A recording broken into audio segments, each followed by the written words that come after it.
Mary, we probably don't need much of an introduction of you, but I'll do it for everybody who's been living under a rock. You've competed at 6 Olympic Games, won badminton twice, Burghley once, and even reached world's #1. But what's probably more interesting is how you got there, coming from a non-horsey background, building everything from scratch, and coming back to the very top after breaking your neck. Yes, Incredible. Alongside Mary, Simon Middleton, the founder of Zebra Products, who's actually sponsored this episode, who's put this episode together. So thank you, Zebra Products, for that. It's brilliant. It's a sport where you just never know until you cross that finish line, until you jump that last show jump. Do you really know whether you've won or lost? A big thing, Mary, is your retirement. Oh, I know. So Yes. talk to us about that. What's happened? Why now?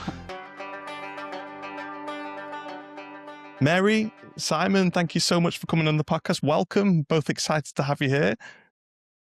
Thank you Yeah. very much for inviting us, Aaron. Thank you. Yes, Well, thank you. Mary, we probably don't need much of an introduction of you, but I'll do it for everybody who's been living under a rock. So you've competed at 6 Olympic Games, won badminton twice, Burghley once, and even reached world's #1. But what's probably more interesting is how you got there, coming from a non-horsey background, building everything from scratch, and coming back to the very top after breaking your neck. Yes, Incredible. right. Incredible. And Simon, alongside Mary, Simon Middleton, the founder of Zebra Products, who's actually sponsored this episode, who's put this episode together. So thank you, Zebra Products, for that. It's brilliant. Fantastic.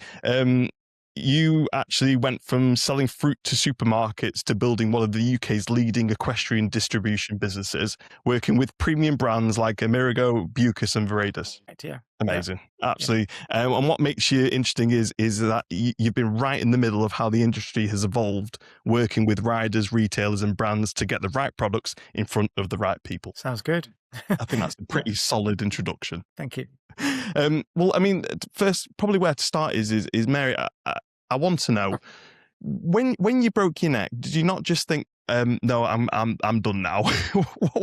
What made you go back into it after having such a serious injury? Most people would be scared to death of going back. So what happened? Yes, I went to hospital not knowing what I'd done to myself. And then when they said, yes, you fractured your C5 vertebrae and you cannot go home, we need to operate on you now.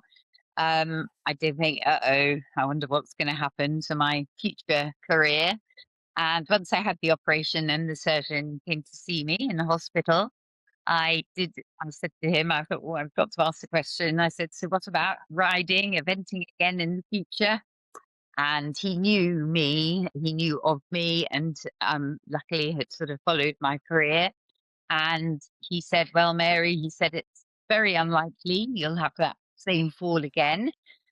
He said, if you really want to ride, he said, don't ride for 8 weeks. And he said, don't fall off for 10 weeks. And I thought, yeah, he's on my side. So and I hadn't lost the urge. I really wanted to get back and compete at the top level. I had some lovely horses at the time.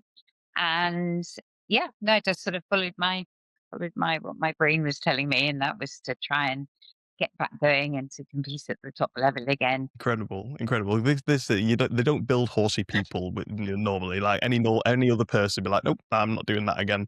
I mean, but Simon as well. I saw as well. You actually broke your back as well at one point. Yeah, I broke my back the day before I started Zebra Products. Oh no! Good So, timing. the first week of being self-employed, I was in hospital lying on a bodyboard. How did that happen? Was that just an awkward fall, or? No, it was at an event. I just had a fall and it was, just broke a vertebrae in my middle back, I think it is, sort of, or L something or other.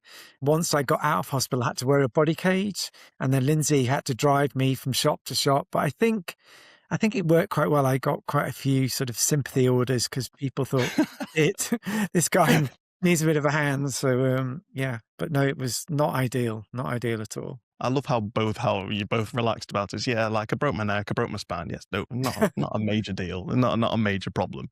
I mean, you both had such a fantastic career with riding.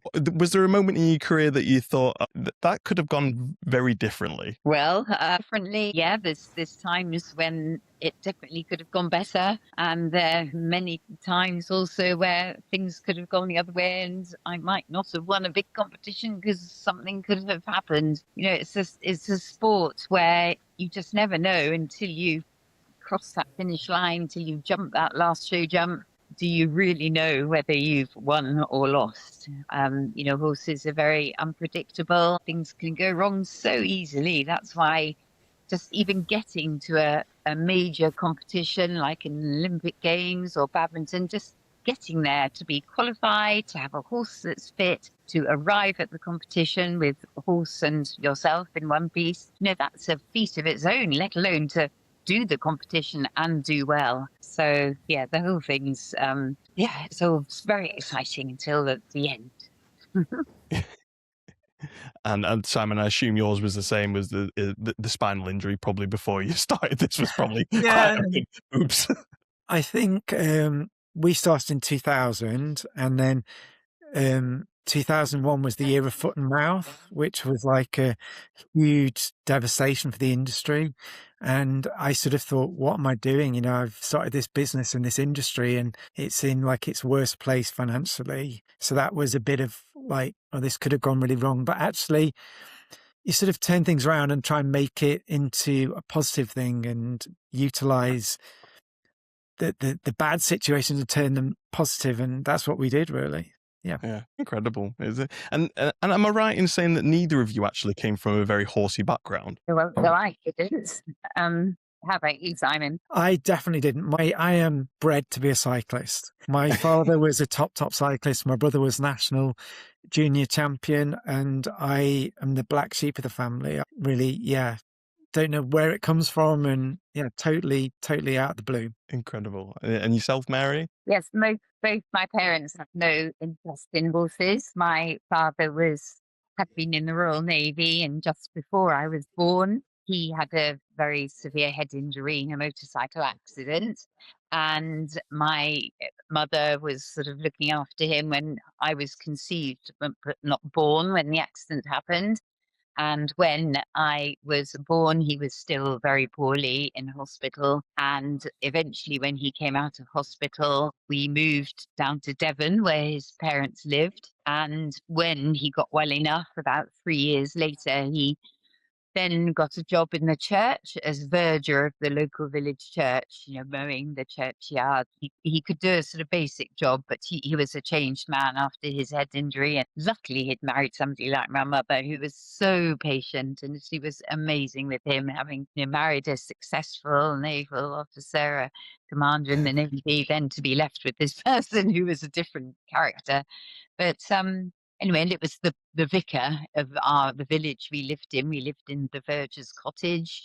We didn't have any land and very little money, but the vicar in the village let me ride his pony. That's really where the beginnings of my riding career, where it started. So what was it that what drew you to the horses? Because I ask this question a lot to people, to riders, and nobody can ever give me an answer. So I'm hoping that with the experience that you both have, that you can give me some sort of what got you into it. What happened? I think with me it was cowboy and Indians. It was watching like Western programs on TV. There was a program years ago called Champion the Wonder Horse, and I absolutely loved it. I always wanted to be, everyone else wanted to be a cowboy, but I wanted to be an Indian. Yes, I suppose that was a little bit myself. We didn't actually have a television while we were growing up, but when I stayed at friends, and it was the Virginian was the cowboy and Indian program that was on, and I wanted to be a cowboy, not an Indian, definitely. Oh. And then it was really, yes, just riding the vicar's pony, loving it. But I think, lots of young girls go through a phase of wanting a pony, loving ponies. And it was really through my local pony club, which I joined, the Axwell Pony Club. and joined, even though I didn't have my own pony. And then it was the coach trip up to Badminton horse trials. That was a real turning point in my career, because I didn't even really know what eventing was before that. And I went on the coach trip to Badminton, not quite knowing what I was going to see, and was absolutely overwhelmed by what I saw of the, shiny horses and the brave riders, and how they seemed so brave and bold, galloping around this big cross country course. And how could anyone dare to do that? And when I was struggling to jump sort of 80 centimeters or whatever. So yes, it was that, having been to Badminton on the coach trip, thinking, this is what I want to do. I want to try and ride at Badminton one day. But obviously it seems so impossible, really. Everybody seems so rich, and it just seemed so far-fetched. But it was from then on, that was my aim. And I've always done that all through my life. I've always had an aim to get to. When I then eventually rode at Badminton, my then aim was to try and win Badminton. And, so it's gone on through my career, changing my aim in life. Incredible.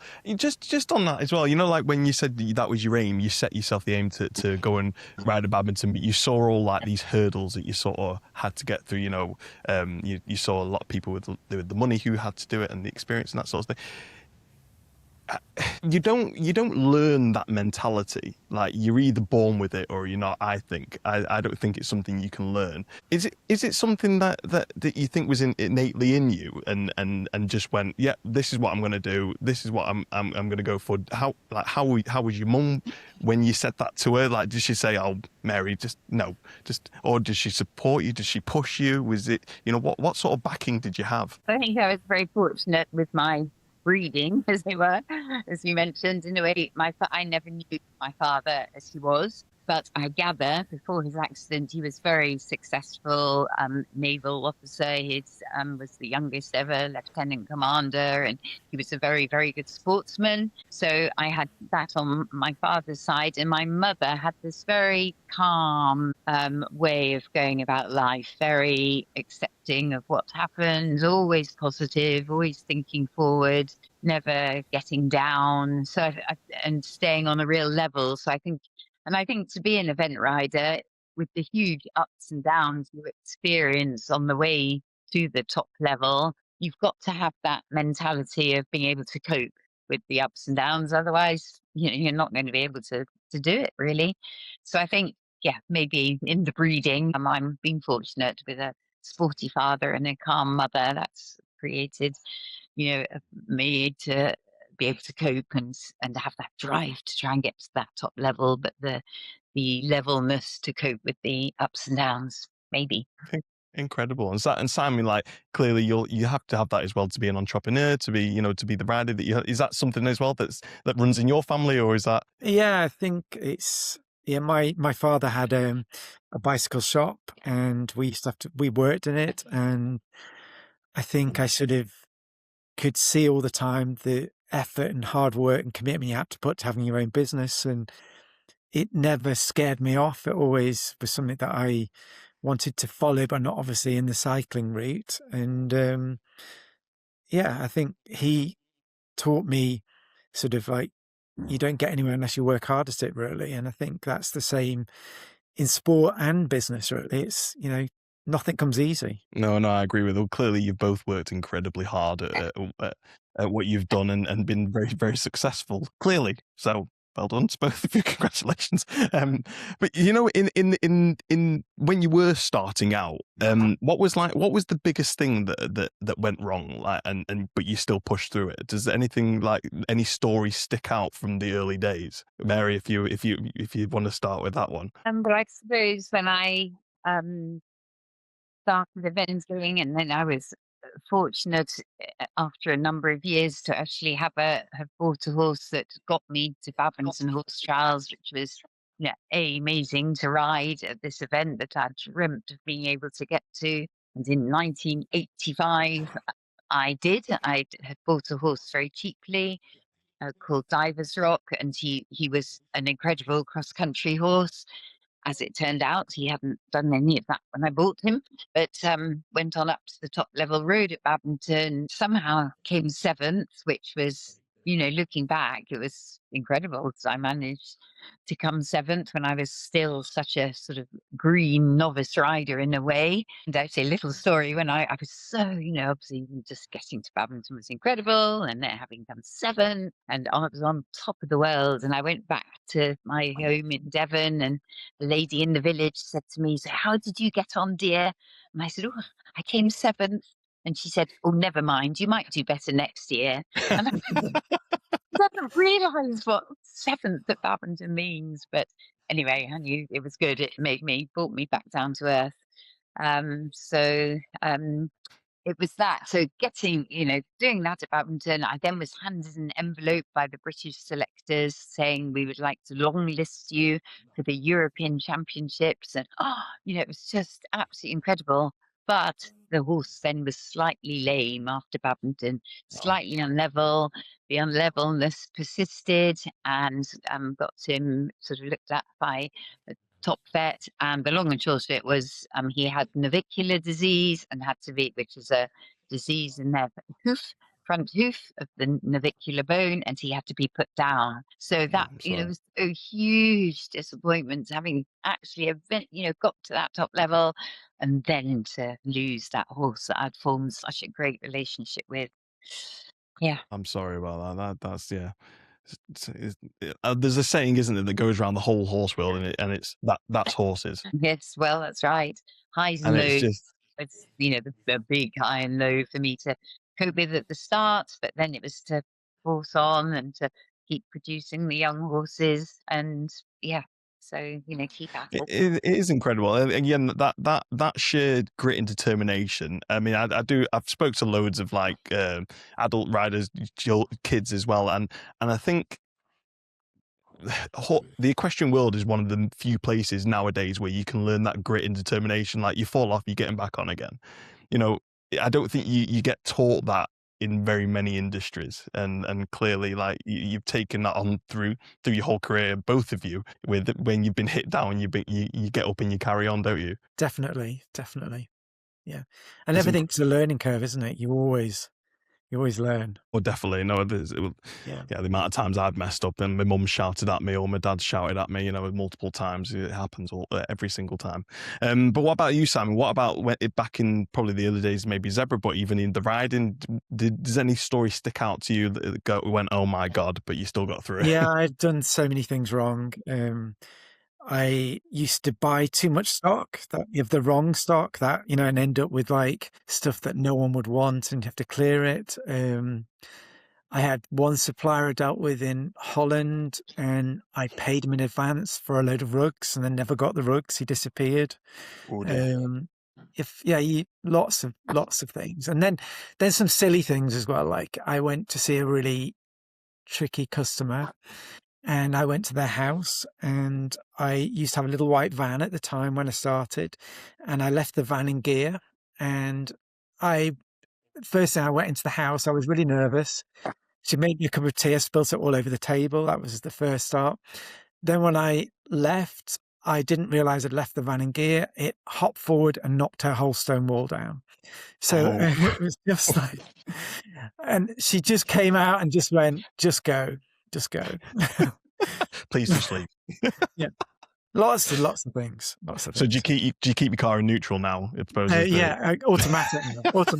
Yeah. Oh, it's automatic. You had to move over. Yeah. So I mean, obviously, the connection probably is a good one. Is comes down to the products that you use. Mary, you probably, God knows how many products you've used over your time. Simon, when you look at riders like Mary, what do you think they rely on from the industry that most people don't see? I think it's essential that they trust the brand that they work with, that they're going to deliver the product to perform. So, obviously, if Mary's in the Olympics or in badminton, they need to be sure the product you're supporting them is not going to let them down. Mm-hmm. Yeah. And Mary, when you hear that, how much do you actually think about the people that make and use the products? Yes, no, I mean, as Simon said, it's so important that you promote products that you you really trust and find useful, and are really good products to help you in the future as far as their reliability. From with Simon, I work with saddles with the Amerigo brand, right in their saddles. I have Bucas rugs, which are fantastic horse rugs, and I know that those horse rugs I'm going to have the different weights of rugs to keep the horses the right temperature, which is so important, that they're going to be waterproof for when they're outside, and just the product is going to perform really well, and that is so important that you don't have to worry about things going wrong with the product that you're using. I mean, throughout your time, Mary, you must have been inundated with products being sent to your door, and that. Like, how do you try every single one of them, or do you sort of look at it and go, "That's not for me"? Well, when I was younger, I did very much, have my heroes of the sport, people I looked up to. I mean, when I was younger, it was Lucinda Green, Ginny Lang, Mark Todd. They were all sort of absolute my sort of idols. And I remember with Lucinda, I knew she rode in pica breeches and wore Davis riding boots, and she used to wear her dryser bone. And I, really sort of tried to copy what she did. I even went to the hairdressers with a photograph of her. Please, you cut my hair like this.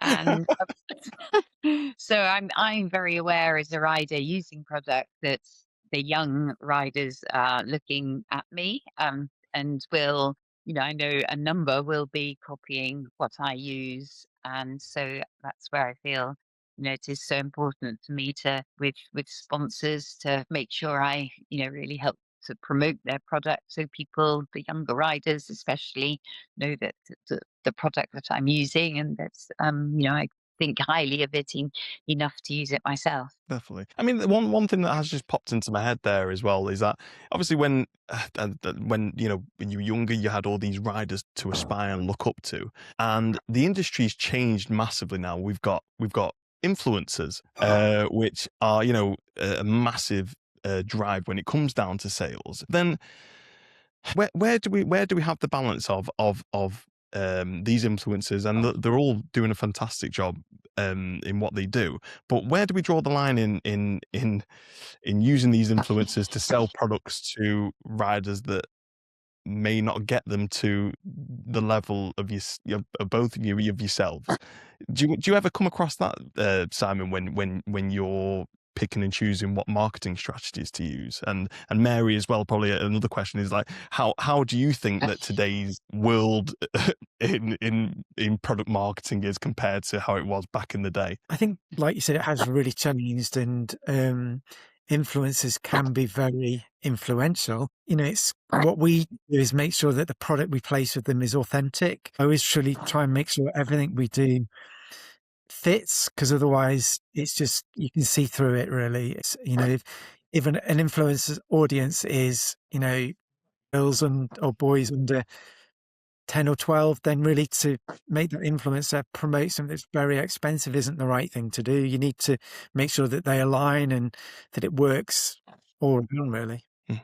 And Mary, how do you see like today's world with influencers and the products that they're pushing? Yes, well, obviously they do an amazing job. I mean, it is totally different. I don't, to be honest, think a lot about it. I've always been just so focused on producing my horses, riding them, and wearing or using the product of companies that support me, that I just imagine that influencers are just another help to that company to help to promote the product. But yes, it's a different world for me to think about, really.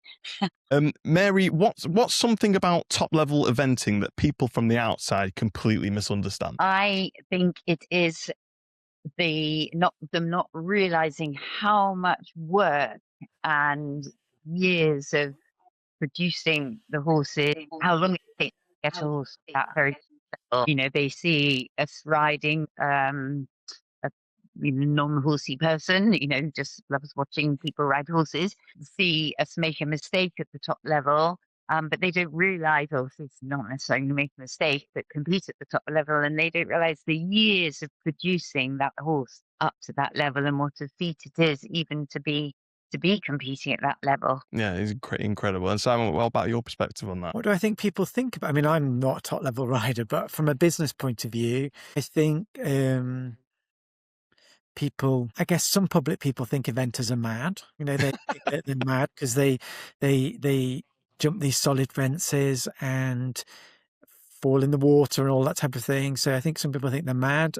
Yeah, I think like Mary said, people don't realise the training and the partnership that's gone on between the horse and rider, because some of the things that horses and the riders do together are pretty amazing. And I think people just think it happens, but it's the training and the partnership that's secured that really and enabled that to happen. Yeah, no, definitely. I mean, sorry. Sorry. Also, I think it gives the impression of being such an elitist sport, as though we're all really rich and, you know, all this money and ride these amazing horses and drive these great big lorries.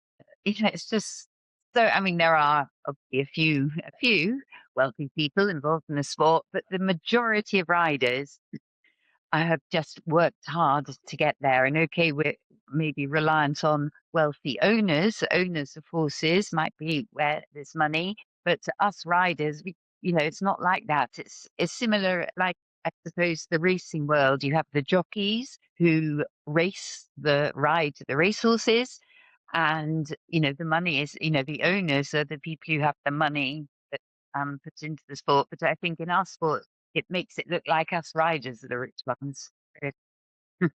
An awful lot of us aren't. Yeah, I turn the Wi-Fi off and turn it on again. So I think it rebooted the system. Maybe is that all right? Oh, Can you hear? yeah, I think so. I think I can hear you better now. But Simon, can you hear? Yeah, there's a bit crackly at times, but on the whole, good. I wonder what it is. So it's freezing. Spanish again. Wi-Fi. Yeah, it might be the Wi-Fi. They say the Spanish Wi-Fi is not as good as the British Wi-Fi. Clearly, I can't hear you now. I can't hear you. Yeah, I know. I could hear you. There you go. Whatever you've done then. Hello. A little bit better, but I'm sure I don't know what's going on. I don't know what's happening. Wonder whether it would be better if Mary. I mean, are you bothered about the seeing us, or you just want the voice? You can try. You could try just turning your camera off, Mary, if that'll help. See if that'll work. See, it'll stop the. Is that any better? I can hear you a little bit better. Yeah, can you? Yeah, it's a bit on and off, but it's it's clearer, isn't it? She's clearer. Yeah, it's clearer. I think it's you. I think it's to see you, Mary. Not to see you, Mary, but that's a shame. We'll have to turn you on at some point. Yeah, sorry. Steady. Oh God. I don't know if we've actually mentioned the relationship between yourself and Simon. Like, can you explain that relationship to everybody who's listening? My relationship with Simon, well, I've known Simon for a number of years. He's, I can't remember how we first got to know each other. I mean, he was competing. He knows my daughter and her boyfriend. He lives quite near them. So there's, and he is, good friends with their family, with Sam's parents, and that I think has helped our relationship. And then him being connected with these companies that have sponsored me, that has been, I suppose, how we've got to know each other well. Yeah, I mean, I think the first time we started to collaborate was with Bucas. And Bucas asked me to find them an ambassador that everyone would like. And I said, there's only one person that can do that in the country right now, and that's Mary King. Thank you. That's lovely. No, it's genuine. It's totally genuine because, you know, if Mary says a product is good and uses it, then people will believe her. And, you know, Bucas are thrilled with the relationship with Mary, and yeah, it's worked really, really, really well. And she uses the products. She can talk about the features and benefits, and it's totally genuine, really. That's lovely. That's really nice. I like that. That's lovely. How nice is that, Mary? That's lovely. Oh, thanks, Simon. Much nicer than my comment before. Yeah, it's definitely true. It's, you know, I think the fit is perfect because sometimes you can get the fit wrong, but I think that fit is really good, really, really good. Lovely. And then obviously because we work with Mary, then we with Bucas started to support Emily. So yeah, that adds another dimension of different followers and a different audience. So yeah, you get, you get in effect, like a family heritage behind it. We've done like rug days at some retailers, and Mary and Emily have gone along and supported it, and the retailers like it, the brand like it, and obviously the public love it too. And to confirm, Emily's your daughter, Mary. Yes, that's right.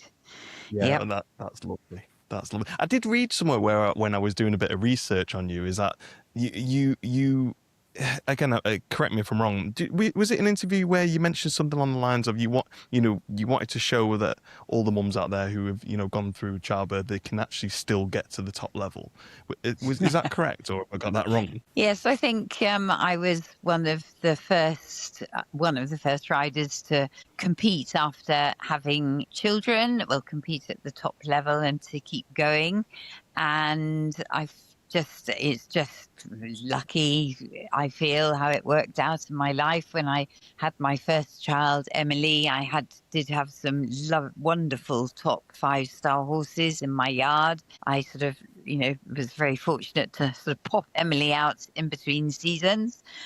And once I got riding again, it hadn't affected my mind at all. I still was very competitive and wanted to do it, but it was just sort of lucky how it worked out. But then as I progressed and had my second child, but was still competing at the top level, I think I'm, hoping it was an inspiration to female riders that, you can do both. If you're lucky enough to have children, that you can, it doesn't have to be the end of your sport. And funnily, since then, I mean, there are a number of riders riding at the top level who have children. I mean, one of our top female riders in the country now, Ros Cantor, she's just had her second child, and she's off to Badminton this spring with her top horse.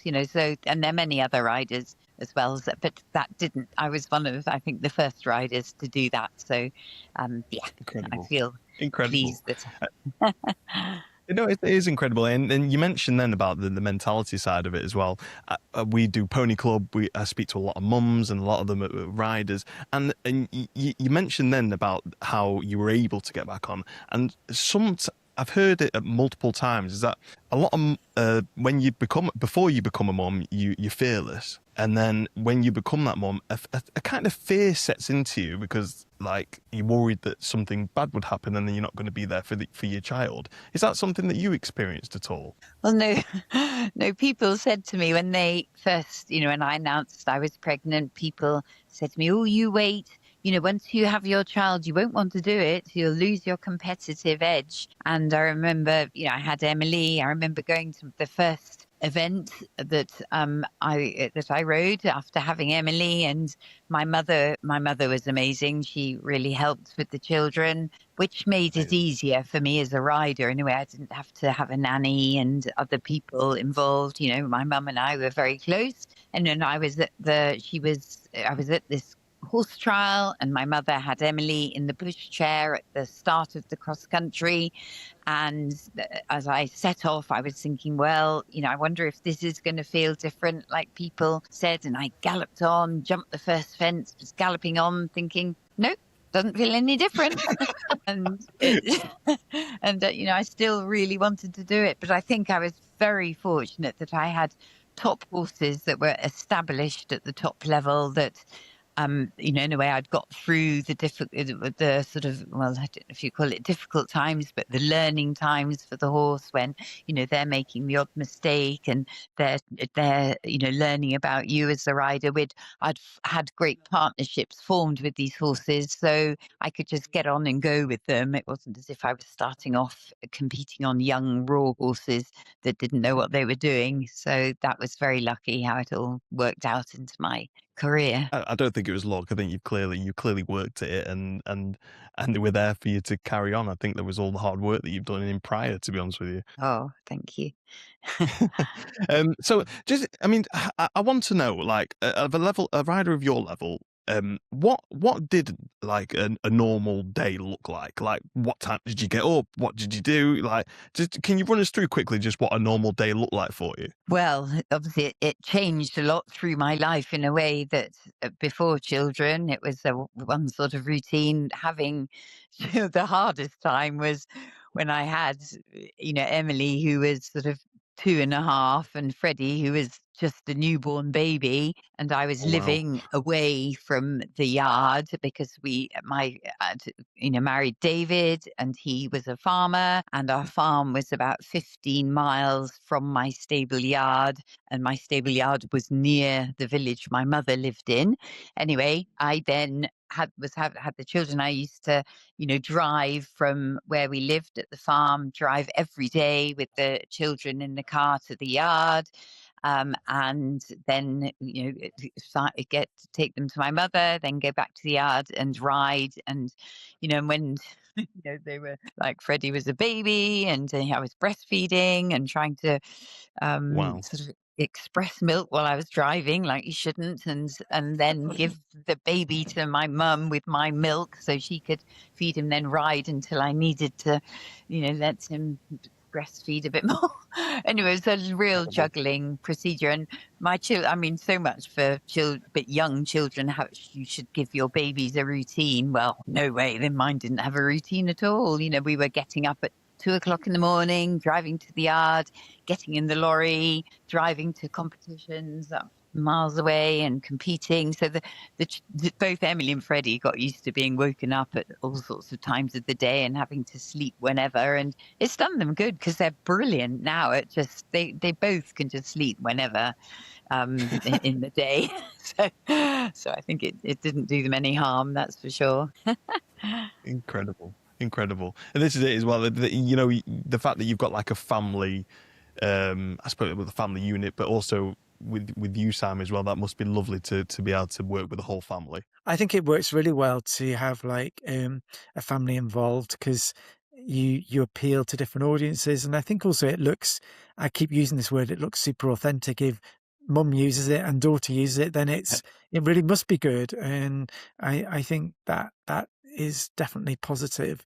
And I think we get that with Mary and Emily with the rugs. That's really good. A bit like a dynasty, really. Yeah. Lovely. Mary, do you ever have like not arguments with Emily, but like, do you ever like fight over the products or anything like that? Do you say, no, this is mine, you're not having this one? Who like gets to overrule the other one? Yeah. Well, we're in different yards now. Obviously, when she was growing up, we worked together and competed together, which was wonderful at my home in Devon. But then when she got together properly with Sam and their relationship grew, she made the big decision to move up to Flintshire, to near Sam's. Well, not near Sam's, to be with Sam up there. It was, I think I'm right saying, is 9 years ago. So we've done 9 years apart. I mean, we're very, very close. Barely a day goes by without us WhatsApping each other or contacting each other. So she's very independent from me, but there are a number of sponsors we share, as it were, and promote products for. So no, there's no, oh, that's mine, and oh no, that's mine business going on, because we are totally in two different yards. I only ask because that's what happens here. Like when my wife comes into the warehouse to nick, I say, she's stealing off us. And then my daughter tries to take it for her pony, and it's like, no, I'm not paying for two. That's not how it works. Mary, do you think that riders are better supported today than they were 20 years ago? No. Only because they're in the olden days, as it were, years when I first got to the top level, all the top riders had major sponsors. As in, say, for example, Lucinda Green was SR Direct Mail. She, her lorry was covered with SR Direct Mail. Every horse she ran under the banner, even though they were owned by different owners of SR Direct Mail. You had Ginny Leng with Citibank. You had Ian Stark with Edinburgh Woolen Mill. And so it went on. All the top riders had big sponsors. Whereas these days, there is no rider with a major sponsor. And all riders these days work with many sort of smaller sponsors, which are mainly product only. So it's tough. I would say it's tougher now than it was financially. Simon, do you echo the same? Yeah, I agree with eventing, definitely. I think show jumping there's definitely there's a lot of money in that space at the top level, but I think eventing has definitely changed. I don't really know why, because there's still as many people go to watch at Badminton and Burghley, and I don't know why that is. Mary might know that, but I think show jumping definitely. They were always well supported. You used to see like Harvey Smith riding for Sanyo and then people like that, but that has continued now with. There's a lot of money in show jumping, but eventing is not like that anymore. Do you think it's something to? I mean, I've had the BHS on here, and they've talked about like how riding schools are closing down and the industry is shrinking. Do you think that's sort of like maybe having an effect now with how much money is in our industry now to sponsor riders with? Do you think that's an effect at all? I think that social media has changed everything. That's, years ago brands would get out there with sponsorship, but social media is such a big thing now. That's where a lot of big, not necessarily equestrian brands, but also equestrian brands, but that's where they focus their ad campaigns, and I think they can reach millions and millions and millions of people very easily and relatively inexpensively. So I think the whole advertising campaign for corporations has changed dramatically, really. Yeah, no, that's a good point. Didn't think of that. That's a fair point, isn't it? I wonder what it would have been like all them years ago if Facebook and Instagram, all those sort of things were around. I wonder if it would have been as not as well supported as it is now. Interesting. Where do you both think the line sits between pushing for performance and protecting the horse? I don't quite know how to answer that, except saying that, riders, have to be totally, if sympathetic is the right word, aware of how that horse is performing. You start off with young horses that you hope appear to have the ability to be a top horse, as in they're athletic, they move well, they jump well, they've got the ability as young horses to be top level horses. But some horses, they don't enjoy it. They'll go up so far up the ladder of towards the top level, and they just, mind wise, they don't enjoy it enough. And I think it's so important the riders are sensitive to that and really sort of read their horses' minds and not persist with a horse that doesn't really enjoy it, because a horse that isn't really wanting to do it and is only doing it because the rider's telling him, is going to have mistakes at the top level. The good top horses absolutely love what they're doing. I say it's an honour to be riding them. You gallop across country, their ears are forward, they're absolutely reveling in the excitement and the of what's ahead of them. And it's those sort of horses that you're wanting to ride at the top level and not be pressing horses forward. So I think it's just to be, to have the line, to be honest enough with yourself to admit that, horse you're riding maybe isn't going to be the top horse you thought it was going to be, and to tell the owner or yourself to much better, much kinder to the horse, to sell the horse to somebody who's less competitive, who's happy to ride it, just keep riding at the lower level where the horse can have a thoroughly enjoyable life, doing what he's happy doing. So it sounds like just be honesty with it, be honest with yourself and with what the horse is capable of doing. Exactly, yeah. And Simon, how do you think about that? I mean, right now, social license is absolutely key. The industry's under the spotlight, so I think it's imperative that everything looks correct.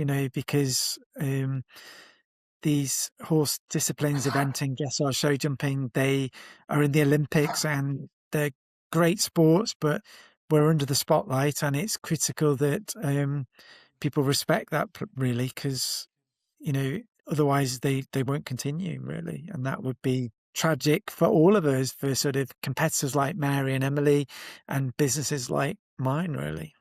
Yeah. I mean, do you think the industry talks about welfare in the right way, or just in the most convenient way? And Simon, you could take that one. I think it's definitely changing. I go on quite a lot of like seminars, and welfare and social licenses is always mentioned nowadays. I think it's taking time. I think people are slowly realizing. I think there's been a lot of good things put in place to support that, in terms of stewards, in terms of like in inventing like frangible fences and things like that. Yeah, and the FEI are doing a lot to help with it, but I think it is important, definitely, and we can't ignore it, whatever sector we're in of the industry, really. Simon, how do you decide what genuinely is a good product versus what's just well marketed? We would always test products. I think it definitely helps that I ride and my wife rides. A lot of my competitors and other people in the industry aren't really horse people. We can test products, see that they do what it says on the tin, and see how durable they are. And, to me, it's important that they actually live up to the promise. So that would be what I would look for, because if it's just well marketed, it can let you down very quickly. And if we're going to work with riders like Mary and that, it's important that we have a product that can deliver and can fulfill the promise, really. Amazing. I mean, I do want to go back as well, because that family side of it for me is quite an important one. Is there any funny stories or any fun stories that really stick out to you when Emily was younger, when she first started riding, or anything that stuck with you throughout the years when she was learning to ride, or you were teaching her to ride at all? Well, yes. I mean, as a young person, all she ever wanted to do was jump. She wasn't interested in learning about the dressage side and schooling her horses. Whenever she rode, "Oh, mummy, can I jump?" And I said, "No, you can't jump every day. You can jump, sometimes." But trying to but it was, that's where the pony club were very good, in a way that there was lots of different options, scavenger hunts and beach rides, and all just fun things that children should do with ponies. It shouldn't be all about going round and round in circles in an arena. So that sort of helps develop great horsemanship, doing all the different things that, well, especially our local pony club was brilliant at. And then progressing from there, yes, as she grew older and began to realise more what the sport was about, and how the dressage was a huge part, and it wasn't all about just galloping and jumping. She actually, her sort of turnaround point as far as flat work was when she went and she did a winter with a lady called Kira Kirkland, who's was top dressage rider in her day. I mean, Simon would tell you more about her, I'm sure. But Emily went and I met her as I had to go and do a thing in Australia, Equitana, and met Kira there, chatted to her, and Emily was looking for somewhere to go in the winter. And anyway, she went and stayed with Kira, and Kira was amazing.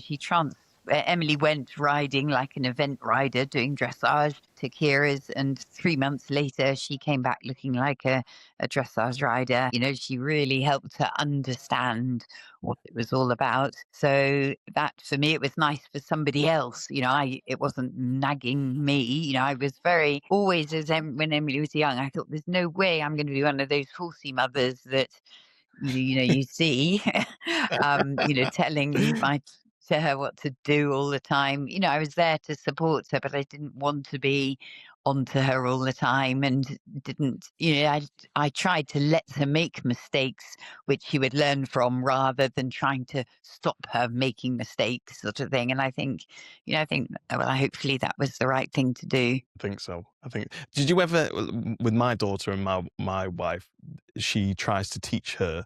She's 9 at the moment, so obviously she knows absolutely everything there is to know about anything. Yeah.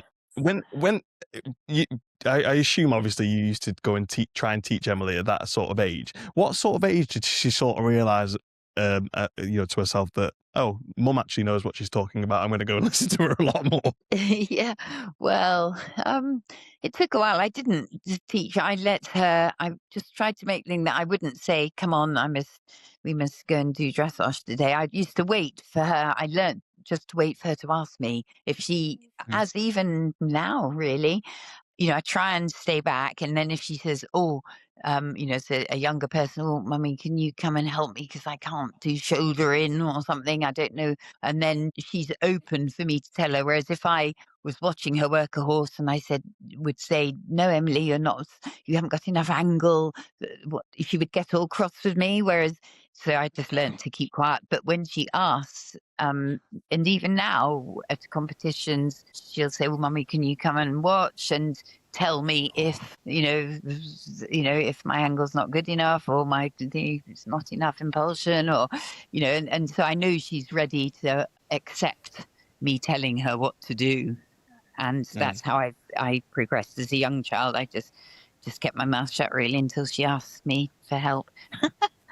Oh, that's lovely, because I think you get a lot of like parents out there who, it's similar to both of your upbringings, I suppose, that they've got a kid that's horsey mad, but they probably don't quite know what to do. I mean, is there any sort of like advice that you can give to those people who are listening, that they've got a young kid that loves horses, they want to keep them in the sport, but obviously don't want to be one of those pressured horsey moms that eventually put so much pressure on them they don't want to do it anymore? Like, is there any advice that you can give to them as a parent at all, Mary?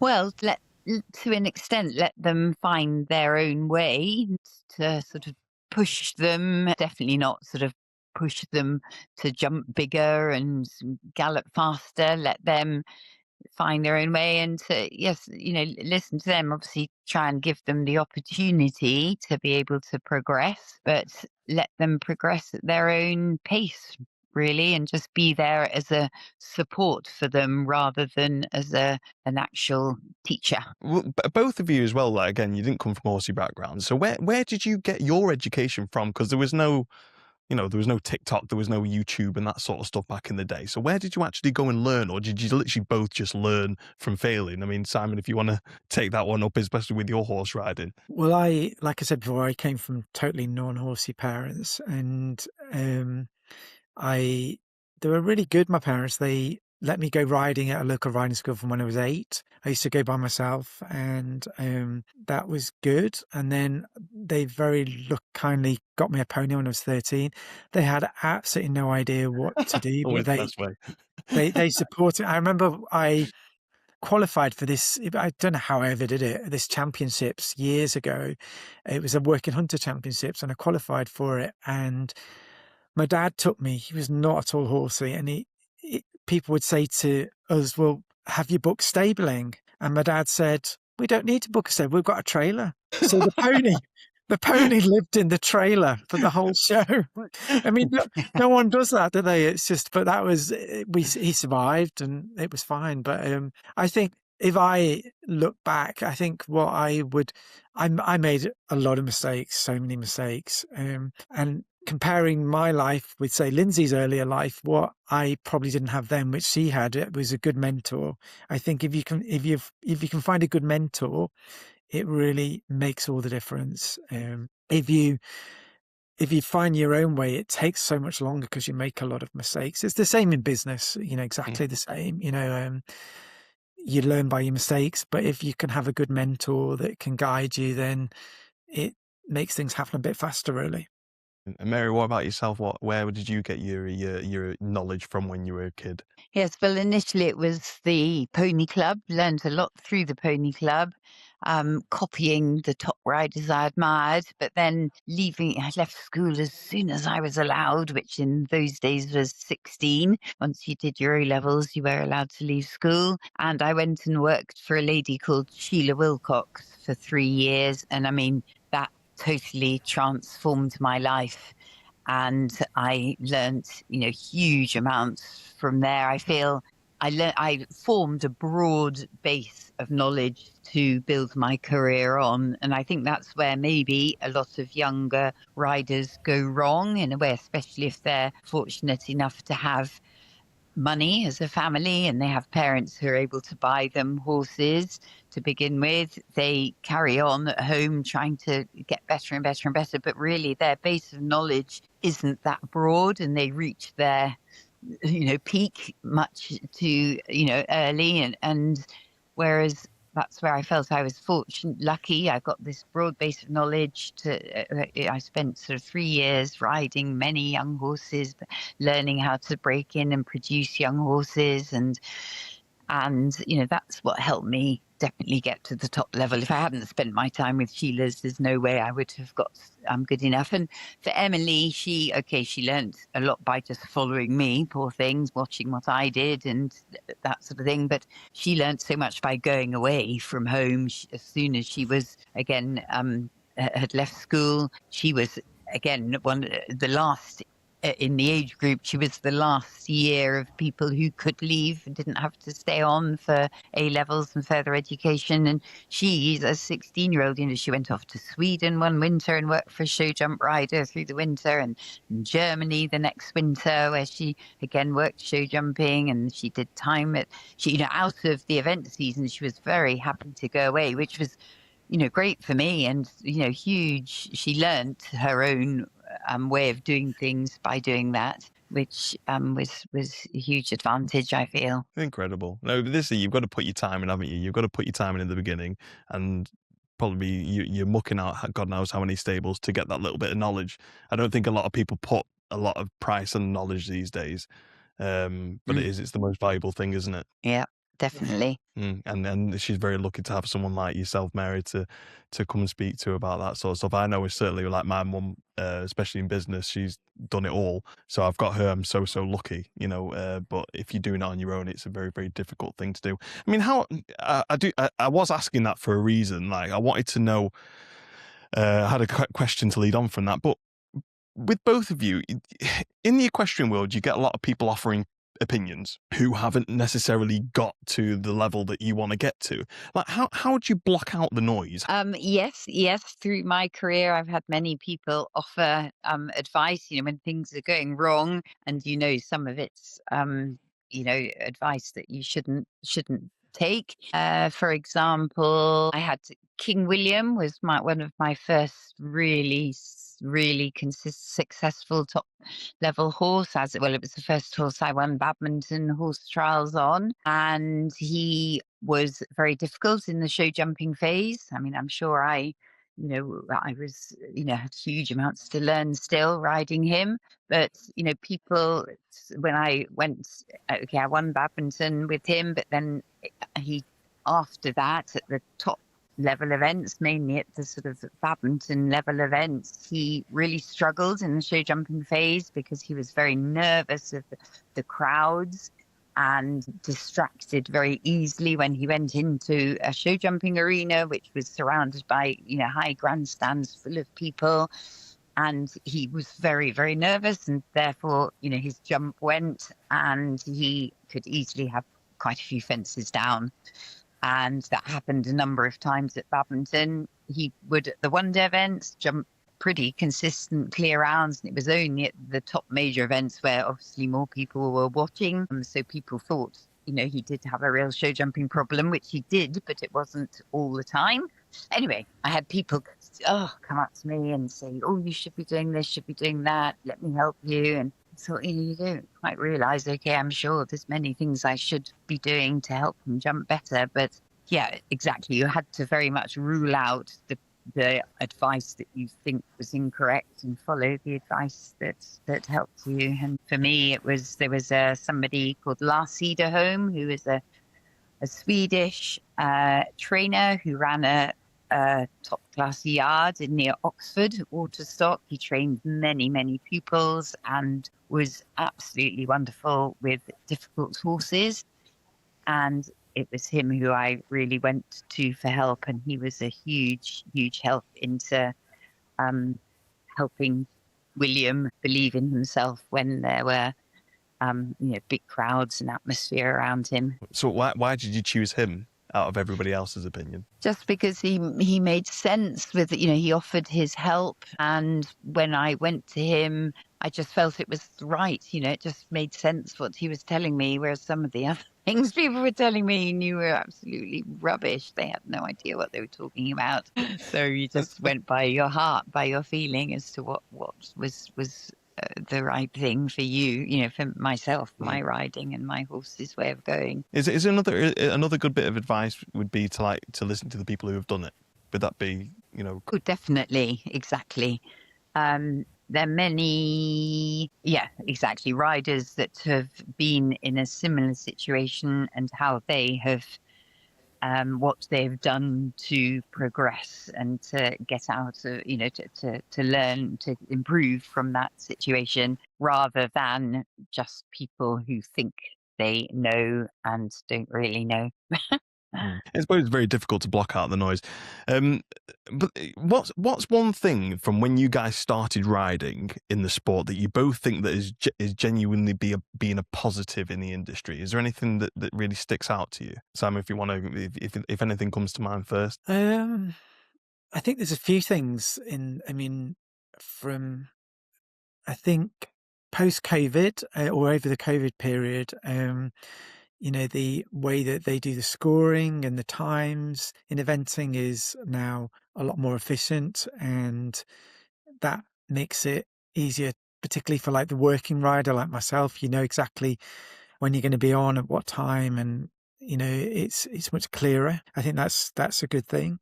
And I think also the safety aspect, that's definitely something that's changed a lot, and that is a big factor in eventing now. And I think that's a positive, because it's important that the sport's safe. Definitely. And what about yourself, Mary? From when you first started riding to now, is there any changes that you think that's a really, really good one? Yes. So there's a number. What was so helpful to me was when the entering horses became, you could do it online rather than having, in the olden days, you used to sit there in the evenings, you had to write out an individual entry form for each horse. Maybe you were riding 3 or 4 horses at a competition. You had to do an individual entry form for each horse, write out an individual check for each horse with the horse's name on the back of the check, write and an individual stamped address envelope for each horse. And it was when you were tired at night, sitting there trying to write. I used to write rubbish. I'd be falling asleep doing it, wake up, and then the next morning would look at the entry and it would say something totally. It was obviously what I was dreaming about. I'd be writing something. And so, that was such hard work. Whereas now you can enter an event so quickly, just on your phone in the day. You can just go on to British Eventing, you do an event and get your horse entered. And you think, that's so helpful. And also things like getting your times for events, which used to be the night before a competition, you could phone a number to get your times. Of course, everybody would be trying to phone that number to get their times. So you'd be there, waiting and rephoning. It was engaged. It just took so much time. And when you didn't have the time, anyway, but you had to get your times, it was just, you had to sit there keeping on repeating the phone call. They don't know the born. Is there anything else that sticks out from over the years that have changed that you think, I wish we had that back in the day? Yes, definitely. And even they've got a fantastic website, Eventing Scores, which you can go onto, and you can go onto all the events in the calendar, and then the events that are coming up. You can easily check, your times, your what order and what day. It's just a very good website, and it links you through to the cross-country app, so you can see the cross-country fences on the day of the course you're riding. It's just all that Incredible. Online stuff has really, really helped. It's gone mad when it works. Yeah, when it works. Yeah. A big thing, Mary, is your retirement. Oh, I know. So Yes. talk to us about that. What's happened? Why now? Yes, I knew obviously it was going to happen. One day I needed to stop, but it was quite extraordinary, really, how it happened, because I started off this event season and I had three. I've wound down over the years, getting less horses and producing the horses that I breed and competing them up to 3-star level, and then either selling them or them going to Emily and Sam. And I've done that for a number of years and thoroughly enjoyed it, knowing that, I'm getting older and I'm not riding so well and all this sort of thing. But anyway, sort of thoroughly enjoying still doing it at the lower level. And then I started off this year, went to the first 2 events of the season. And I went to my first event, Tweezle Down, near Farnham in Surrey. And I was looking around thinking, this is my 46th year riding at this event, and most of the riders here weren't even born 46 years ago. But anyway, did the event the next weekend and came second on a horse. And then it was just a few days later, I just suddenly woke up and thought, I'm going to stop. And I sort of surprised myself when I said it. And I think knowing that I wasn't riding, knowing that Emily would ride my horses much, much better than I would, knowing also that my daughter Emily and her boyfriend Sam were going to be coming down to Devon the next weekend because my son Freddie had just done a mountain leader course, a specialisation in the Royal Marines, and his passing out sort of ceremony was that next weekend, and Emily and Sam were coming down to be there for that. And I thought, well, actually, they come down in the lorry and rather than the car and take, the horses back. So I just thought, yeah, I'm going to stop. And I just decided that was it. just woke up and then that was it. That was as simple as that. Yes. Yeah. Exactly. And I don't regret it. And I'm really, people say, oh, do you feel it's a real relief? I said, no, not a relief. I'm just pleased that I've made the decision. I knew I must make it sometime, but I'm pleased it's happened. And I'm still going to be, I've still got plenty to do at home. I breed horses. I've got young stock that need breaking in and producing, and I'm very happy doing that on my own. But I just won't be competing anymore. Is that because when you were talking at the beginning about when you were a little girl, you had all these aims and goals and that sort of thing? Do you feel as though you're ready now because you've completed that little girl's goals and dreams and whatnot? Yes, well, yes. I mean, I've been so fortunate in my career how I have completed. I still didn't get that individual gold medal at the Olympics. That was the only thing. But and also, another thing, I thought, it would be wonderful to ride at Badminton horse trials with Emily, for Emily to be riding there and me riding as well. But anyway, that didn't happen. But anyway, now I feel fulfilled so many aims and dreams in my life. So yeah, been very fortunate. Yeah, you've had such a fantastic career. I mean, you could be like Tyson Fury and then just come out of retirement multiple times. When Emily's ready, and then you can go there together. Maybe, I don't know. I don't think so. I'm joking. No, but that is fantastic. With all your, or not your, I said free time. Then, like the disgrace that I said that. Like, I'm sure you're going to be extremely busy. What do the next few years look like coming up for yourself, Mary? And also we want to talk about what's going on with Zebra Products as well. But Mary, if you can let us know what you've got planned, in the next few years coming. Yeah, well, I'm going to continue with the breeding that I do. I mean, I only do it in a small way, just have sort of 2 or 3 or 4 foals a year. And I love to produce them myself, because I work mainly on my own. At home in the yard, I have people who keep their horses at my yard on a DIY livery basis. And so I have sort of people with me in the yard, but I do the horses myself to an extent. And they're people who, when I do go away, they know my routine and can help look after the horses that are there. But yeah, so I'm going to just carry on happily doing the breeding, producing the young stock. I'll have more time to support Emily at her major events, and Sam, Emily's top horse, Valmy Biatz, is now I'm sponsored by a syndicate of 15 people, of which I've helped her get together this syndicate because she desperately needed to find support with the running costs of Valmy. So we've got 15 people who've joined the syndicate, and I'm in charge of the syndicate, looking after them, making sure they've got the right car passes and entertaining them at the events, bringing food and drink and all that sort of stuff, which I enjoy. I love cooking, so that's all good. So yeah, just being more of a mummy, a good mummy, rather than just always competing. Oh, fantastic! I mean, it sounds like you're going to be extremely busy. To be fair. Yeah.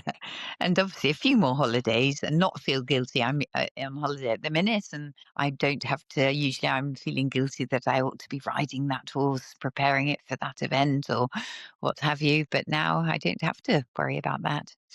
Yeah, you can relax and enjoy yourself, and then come on podcasts like this, whilst you're on holiday, which I really, really, really appreciate. Exactly. And my husband, David, is a farmer. He's still full on farming and buying and selling cattle. And, I help him when I can, but I'll help him a little bit more as long as he doesn't get me driving the cattle lorry all day, every day, as I've told him. But yeah, it's nice for me to have a bit more time to help him as well. Fantastic. Well, it sounds like you're going to be extremely busy over the coming years anyway. So, you're not really going to get a break other than a few more extra holidays through the year.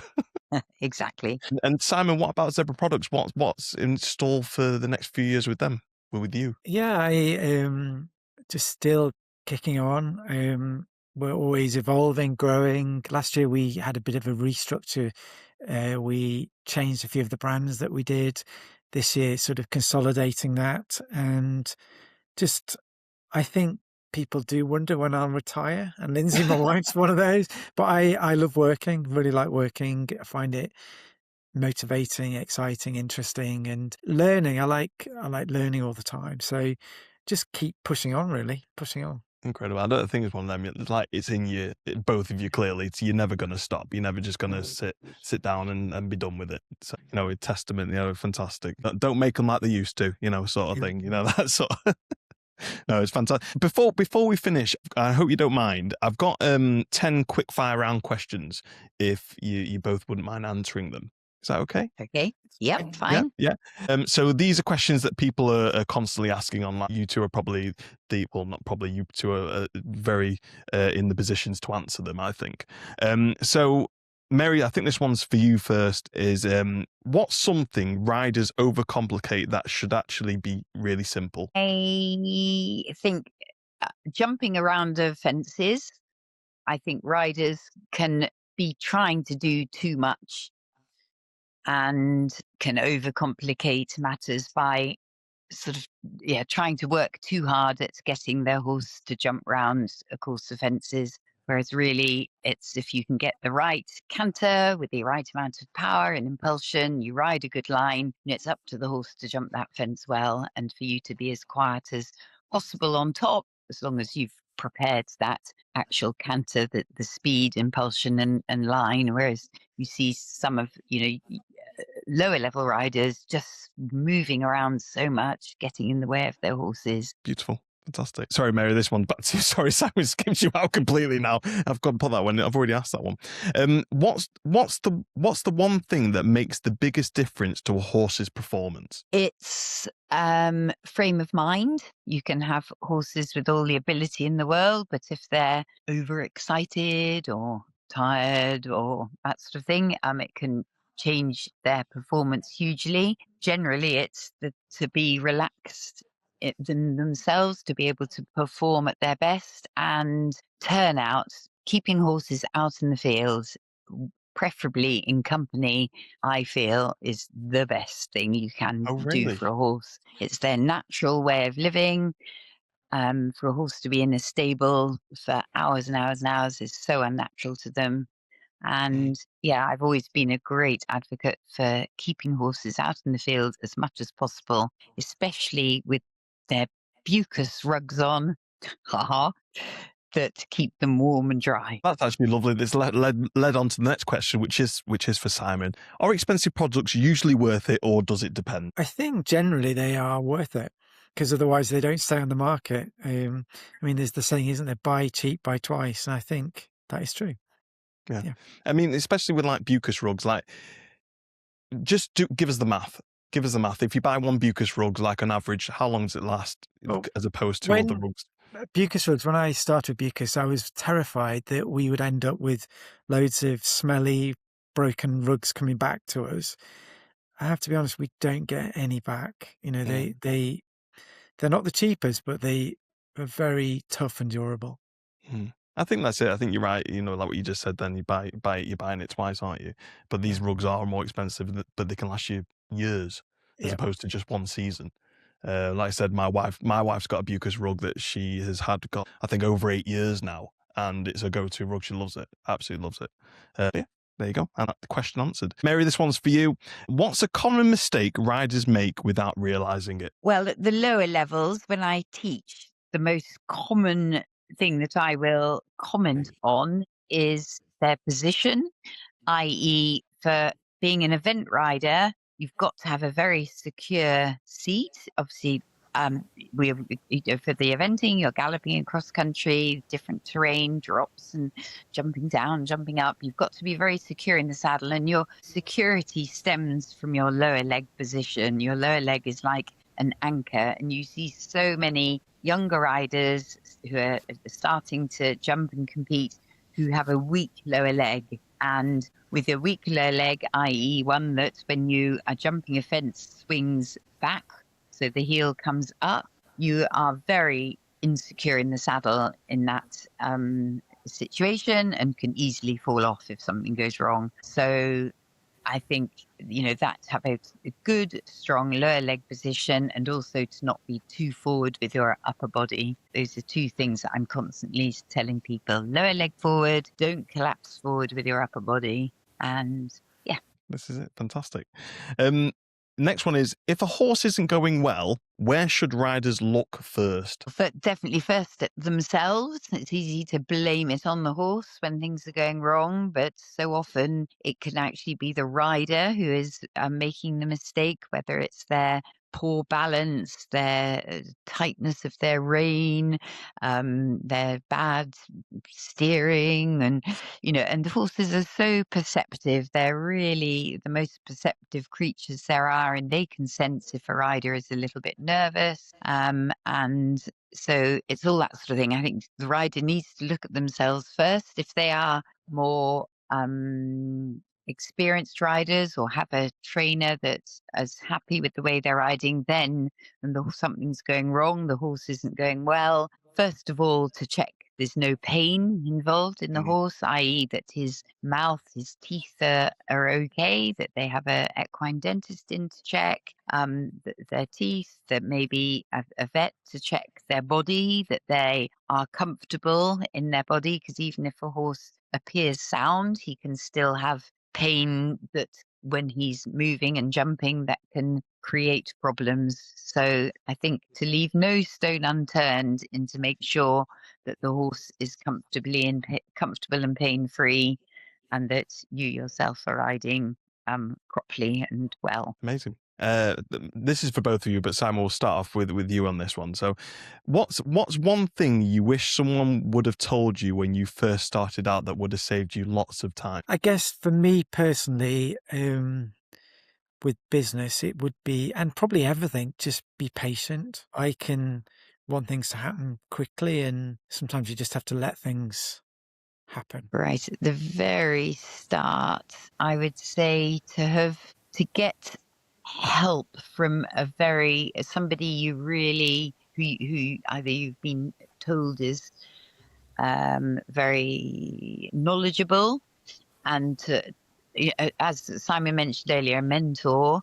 Have somebody that can really hands-on help you initially. I'm going on a bit now, but I don't know if you mind, but please, things like my first pony I owned, I was ignorant about how to look after a pony. I thought I knew it all, but I didn't, and I fed it lots of food, and it promptly got azoturia, which is a tying up, a cramp in its hindquarters, because I was ignorant as to feeding the horse, and it's that sort of thing. If somebody had advised me to get a mentor, have somebody to really help me with my first pony, that would have, I had to very much learn from my mistakes, which I suppose in a way is good, but the poor pony would have suffered a bit because of that. So yes, get as much help as possible as you can. Yeah. And that's it. That's all the questions. But I think you both tell the story of support from your relative partners, your family, your parents, and everything like that. And I think that's probably one thing that's probably the most important thing, isn't it? Is to make sure that you've got that support where you need it.